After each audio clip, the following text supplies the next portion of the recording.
if it's okay to say that Donald Trump is cute, he didn't want to leave.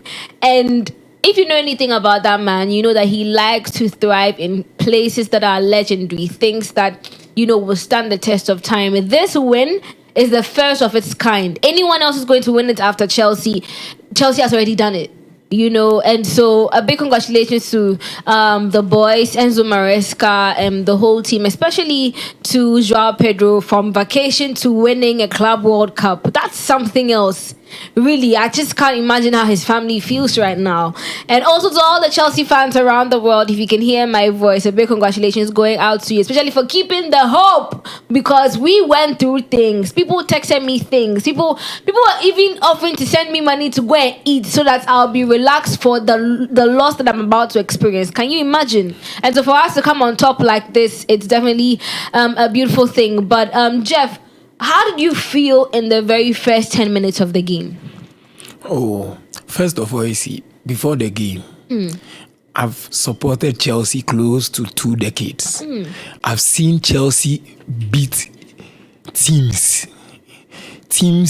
that are supreme, that are high.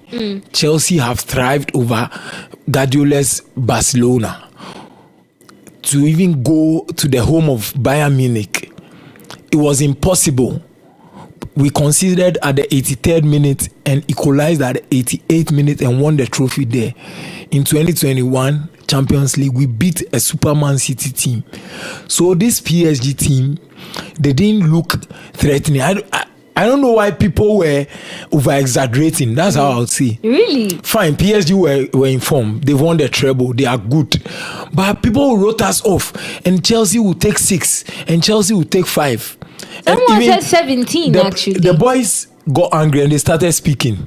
Levi Cowell spoke. Rhys James spoke. The coach spoke. And that's what ignited my confidence. And last week I said here that we were going to beat Paris. But the scoreline came as a bit of shock to me. I expected 1-0, a 2-1 win. But to end the game in the first half, I have first-hand information. Do you know in the dressing room, PSG owners came to offer Chelsea money not to score again? Because they didn't want disgrace. Oh, come on. To take 3 in the first half, PSG would have taken 9. You see? So in the second, we're just joking. Normal. Is this banter or this is facts? Because normal. World champions. That's what we do. 3. Give us Barcelona. Give us Real Madrid. PSG do almost sakra. I love the energy. If there's anything I love about us winning the Club World Cup, is the fact that we have the bragging rights now, and there's nothing you can do. Like, the bragging right is vivid. It's going to be on our jersey, and anyone who touches it's crazy. You it's not transferable. Like, we can't give it to you for the next 4 years. You get what I'm trying to say. But then again, Elom, do you feel like we won because we played well, or you agree with the people who say that we won because it was luck?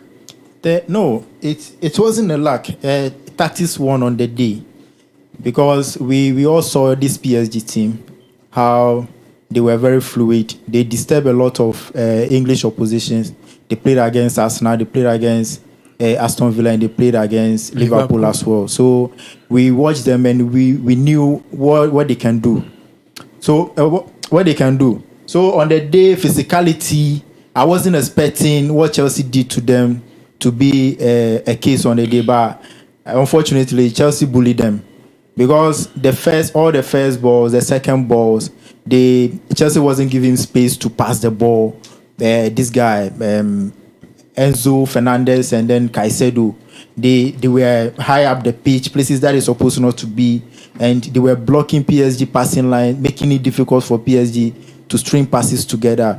It was a good watch on a day. If you watch it from a tactical point of view, Enzo Maresca got everything right, and the players were in the mood and ready to die for the shirt, and they did exactly that. So it was a very good game. But you see, to add up to what he said, football won on Sunday. There are a lot of factors about football, but this PSG team, they play football like rugby, running, running. If you want to run, go to the Olympics and go and run. And I was hearing people saying Dembele will be pressing. Pressing? Are you a Yahoo boy? What are you pressing? See, we are playing this round leather, beautiful thing called football. Touching, you could hear the sound of the ball moving. Pa, pa. That's actually very true. That's actually very see, we're true. not running And with you them. know the We were mics playing the ball like and chess. the mics were making it very easy. Yes. You hear the touches. Pa, like chess, It like was- the game of chess. Yes, Pa, it was such a, pa, and they were just all over the great place. sound for the. Football is not about running. If you want to run, go to the Olympics, Dembele. If you want to press, come, I'll show you some internet cafe here so that you go and press there. We are playing football. No, but honestly, I believe that frustration set in for PSG at a point.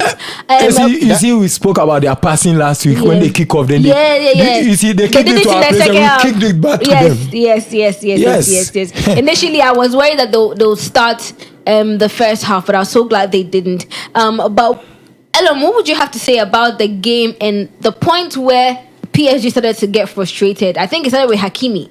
He started to get frustrated, and then they started to transfer to the other players, and then Neves end up pulling Cucurella's hair and all of that. Do you think that at that point, I feel it was a breaking point where they could have either risen to do better, or well, they are fate now. But what do you think they could have done at that point where the frustration set in? PSG, whenever they want to start a match and they are going to kick the ball from the center line, they normally kick the ball long. They will put it out of play. Yeah. So before the goalkeeper will set the ball to kick, then they will start pressing from the beginning. That is what they normally do. Yeah. But unfortunately for them, this game, Chelsea started the game. They kicked the ball first. So the pressure was on from the first minute. So the first 10 minutes, all of us watching the game, we were asking ourselves, what exactly is PSG doing? Because they couldn't string passes from the back like the way they normally do. Yeah. Then they will send their wide players running, then the ball will go to them. So Chelsea pinned them at the back. Pedro Neto was on Hakimi. Then Koupama and Gusto were on Nuno Mendes. All of them, the way they bomb forward, they couldn't. So I started asking myself questions even in the first 10 minutes. Within that first 10 minutes, Koupama has already mixed that first chance, that glorious chance. So it started from there. Then I think before the 20th minute, they considered the first goal. When they considered the first goal, if you look at their facial expression, you realize that Dembele looked dejected at that point. And most of the players from the midfield, their hair started dropping. Then the second goal came in. As soon as the second goal came in, then you realize that the PSG players, they've given up on that first half. So they considered the third goal, went to the dressing room. When they came back, I'm sure after the first half, the coach spoke to them. So they came back with some kind of vim. Yeah, I think then they came back within 10-15 minutes.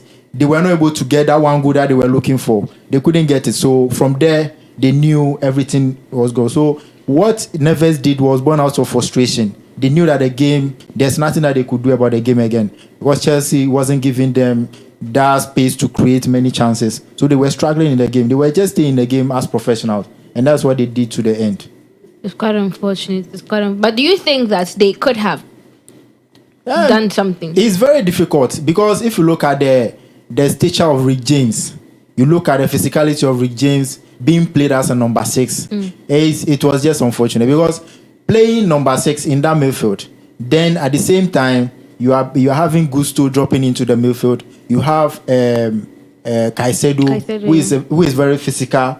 You have Enzo Fernandez, who is very physical. These guys are all South Americans, and they know everything about the physicality of this game. So if you have these guys in the midfield, and we are playing against Joao Neves, Vitinha, and then Fabian Ruiz, they will bully you. So from the start of the game, I was thinking the conductor, who is Vitinha, will have that much space to conduct the midfield.